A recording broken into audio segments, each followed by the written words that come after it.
بسم الله الرحمن الرحيم. عن أبي هريرة رضي الله عنه عن النبي صلى الله عليه وسلم قال: الإيمان بضع وسبعون أو ستون شعبة، فأفضلها قول لا إله إلا الله، وأدناها إماطة الأذى عن الطريق، والحياء شعبة من الإيمان. متفق علیہ۔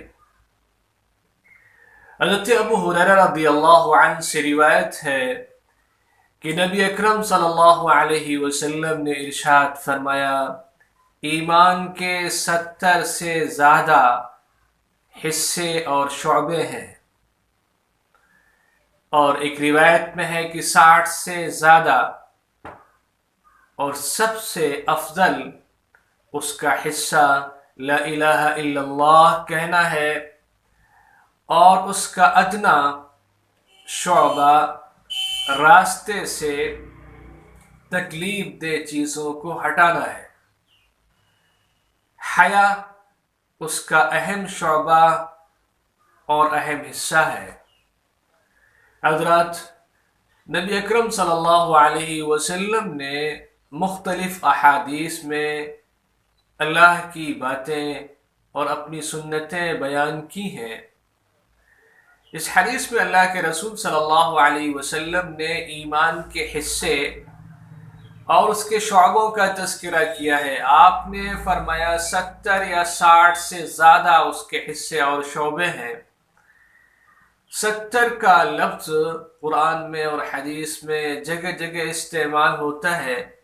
یہ کسی چیز کے کثرت کو بتانے کے لیے استعمال ہوتا ہے، یعنی جو بھی اچھائی کی جائے گی وہ ایمان کا حصہ ہے، ایمان کو قوت پہنچانے والا ہے، اور اللہ اور اس کے رسول کو خوش کرنے والا وہ عمل ہوگا۔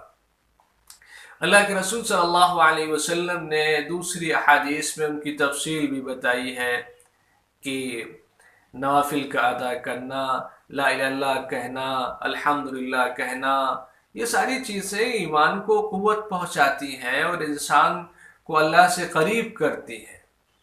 اس میں اللہ کے رسول صلی اللہ علیہ وسلم نے اس حدیث میں ارشاد فرمایا کہ اس کا سب سے افضل حصہ، سب سے افضل شعبہ یہ ہے کہ انسان کا لا الہ الا اللہ کہنا۔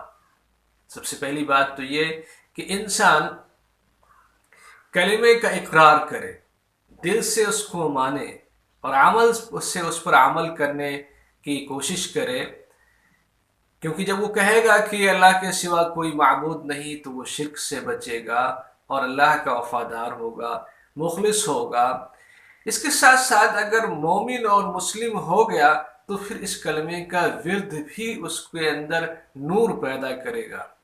جو بھی اس کلمے کو پڑھے گا اس کے اندر اللہ تعالیٰ بلندی پیدا کرے گا، شرک سے، کفر سے نفرت پیدا کرے گا۔ تو اس کلمے کو پڑھنا، اس کی معنویت کے ساتھ، اس کی حقیقت کے ساتھ اس کو کہنا، اس کو ماننا سب سے افضل ذکر ہے، اور اس کے ساتھ ساتھ سب سے اچھا قول ہے اور ایمان کا سب سے اعلیٰ درجہ ہے۔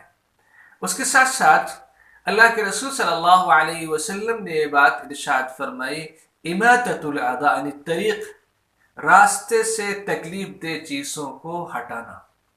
یہاں گندگی کا نام نہیں لیا گیا، بلکہ اذی، جس چیز سے بھی انسان کو تکلیف پہنچے، چاہے وہ گندگی ہو، چاہے وہ راستے کو روکنا ہو۔ اور آج کل اگر دیکھا جائے تو اس میں گاڑیاں اور کار اور بائکس اگر کوئی کھڑا کر دیتا ہے راستے میں اور اس کو غلط پارک کر دیتا ہے تو اس کی وجہ سے بھی لوگوں کو تکلیف، لوگوں کا راستہ تنگ ہو جاتا ہے، آنے جانے میں تکلیف ہوتی ہے۔ کسی نے کیلے کا چھلکا پھینک دیا تو اس سے بھی انسان کو اذیت پہنچتی ہے، تکلیف پہنچتی ہے۔ کسی نے غلط جگہ پر تھوک دیا تو یہ بھی اس سے تکلیف پہنچنے والی ہے۔ بہت سے لوگ ہیں ایسے ہی گندگی کر دیتے ہیں، کہیں پر غلط جگہ پر پیشاب کر دیا، کہیں دوسری حرکتیں کر دی، جس کی وجہ سے انسان کو تکلیف پہنچتی ہے۔ حالانکہ کوئی منع نہیں کرتا، بہت سی جگہ ایسی ہوتی کوئی منع کرنے والا نہیں ہوتا، لیکن انسان کی شرافت، اس کا ادب اور دوسروں کا لحاظ، اور یہ نیکی کا سبب ہے۔ نیکی کا سبب ہے غلط جگہ پہ انسان تھوکے نہیں، غلط جگہ پر استنجا نہ کرے، اور اس کے ساتھ ساتھ اپنی گاڑیوں کی پارکنگ صحیح جگہ پر کرے، اس سے دوسروں کو تکلیف نہیں پہنچے گی۔ عام طور سے دیکھا جاتا ہے کہ محلوں میں، گلیوں میں لوگ راستوں کو تنگ کر دیتے ہیں، جو راستے کی جگہ ہے اس پر اپنے چھجے بنا لیتے ہیں، اور اپنا فرش آگے کر لیتے ہیں، اپنا چبوترا آگے کر لیتے ہیں، اور راستے کو تنگ کرتے ہیں۔ یہاں اللہ کے رسول صلی اللہ علیہ وسلم نے یہ بات ارشاد فرمائی ہے، اماطۃ الاذی عن الطریق، راستے سے تکلیف دہ چیزوں کو ہٹایا جائے، اس کو صاف کیا جائے، راستے کو کلیئر رکھا جائے، یہ بھی ایمان کا حصہ ہے۔ ہمیں آپ کو اس کو یاد رکھنا چاہیے۔ اس کے علاوہ تیسری بات، اللہ کے رسول صلی اللہ علیہ وسلم نے اس حدیث میں یہ بات ارشاد فرمائی ہے، الحیاء شعبۃ من الایمان، حیا ایمان کا عظیم الشان حصہ ہے۔